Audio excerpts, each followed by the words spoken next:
రెండేళ్ల కాంగ్రెస్ పాలనలో అభివృద్ధి శూన్యమని విమర్శించారు మాజీ మంత్రి బీఆర్ఎస్ ఎమ్మెల్యే హరీష్ రావు. 420 హామీలు ఇచ్చి ఒక్క హామీని కూడా అమలు చేయకుండా మోసం చేశారని మండిపడ్డారు. మున్సిపల్ ఎన్నికల ప్రచారంలో భాగంగా సిద్దిపేట జిల్లా దుబ్బాక మున్సిపాలిటీలో పర్యటించారు హరీష్ రావు. చెల్లాపూర్ వార్డులో ఎమ్మెల్యే కొత్త ప్రభాకర్ రెడ్డితో కలిసి ప్రచారం నిర్వహించారు. మున్సిపల్ ఎన్నికల్లో కారు గుర్తుకు ఓటేసి గెలిపించాలని పిలుపునిచ్చారు. తెలంగాణ తెచ్చిన కేసీఆర్ ను రేవంత్ తిడుతున్నాడని మండిపడ్డారు హరీష్ రావు. రాష్ట్రం తెచ్చి అభివృద్ధి పథకాలు అమలు చేయడం కేసీఆర్ తప్ప అని ప్రశ్నించారు మాజీ మంత్రి. రేవంత్ రెడ్డి కుర్చీలెక్కేలేం దిగిపోయేది లేదు, లేదా కేసీఆర్ గారు ఇప్పుడు ఎక్కే ఎలక్షన్ కాదు ఇది. కానీ మీకు సంబంధించిన ఎన్నికలు మీరు ఆలోచించి ఓటేయాలి.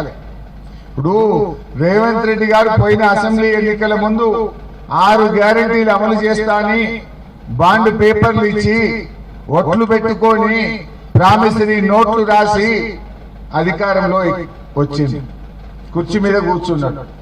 ఏం చెప్పిండ్రు మనకు 2.5 ఏళ్ల కింద కాంగ్రెస్ గెలిస్తే 2000 పింఛన్ 4000 చేస్తామన్నారు. అక్క చెల్లెళ్లకు కేసీఆర్ కళ్యాణ లక్ష్మి ఇచ్చిండు, మేము తులంగా బంగారం కల్పిస్తాము అన్నారు. మహిళలందరికీ నెలకు 2500 జీతం పడ్డట్టు బ్యాంకులలో వేస్తాము అన్నారు. కేసీఆర్ 10,000 రైతు బంధు ఇచ్చిండు, మేము 15,000 ఇస్తాము అన్నారు. అన్నారా? అదే విధంగా ఆడపిల్లలకు స్కూటీలు ఇస్తామన్నారు. మా చదువుకున్న పిల్లలకు ఏడాదిలోగా 2 లక్షల ఉద్యోగాలు ఇస్తాము అన్నారు.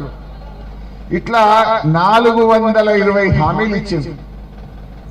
మరి 420 హామీలు ఇస్తే 2.5 ఏళ్ళయింది. ఒక్కటన్నా అమలైందా అక్క? ఒక్కటన్నా అమలైందా? అయింది, ఒక్కటైంది. బస్సు తప్ప అంత చూస్తే. అవునా కాదా? ఆ బస్సు సంగతి కూడా మీకు తెలుసు. భార్యకు ఫ్రీ, భర్తకు డబుల్ టికెట్. అవునా కదా? భార్యకు ఫ్రీ అంటుండు, భర్తకు డబుల్ టికెట్ కొడుతుండు, ఆడికాడికి చేసిండు. అంతేనా? దయచేసి ఆలోచన చేయండి. ఎందుకు ఈ మాట మీకు ముఖ్యమైన ఎన్నిక అంటే, ఈ తప్పితే మళ్ళా 2.5 ఏళ్ల దాకా రేవంత్ రెడ్డి దొరుకుతాడా? అందుకే రేవంత్ రెడ్డికి అర్థం కావాలి, తెలంగాణ తెచ్చింది ఎవరు? రైతు బంధు పుట్టించింది ఎవరు? కళ్యాణ లక్ష్మి ఇచ్చింది ఎవరు? దవాఖాన పోతే దుబ్బాకలో 100 పడకల ఆసుపత్రి కట్టి బిడ్డ కాన్పు చేసి కేసీఆర్ కిట్ ఇచ్చింది ఎవరు? ఇవాళ ఇంటింటికి మంచినీళ్లు ఇచ్చి అక్క చెల్లెళ్ళు బిందెలు పట్టుకోకుండా రోడ్డు మీదకి రాకుండా మంచినీళ్లు ఇచ్చింది ఎవరు? కాళేశ్వరం ద్వారా దుబ్బాకకు కాలువలలో నీళ్లు తెచ్చింది ఎవరు? ఇవాళ ఇట్లా చెప్పుకుంటూ పోతే ఒక 100 చేసిండు కేసీఆర్.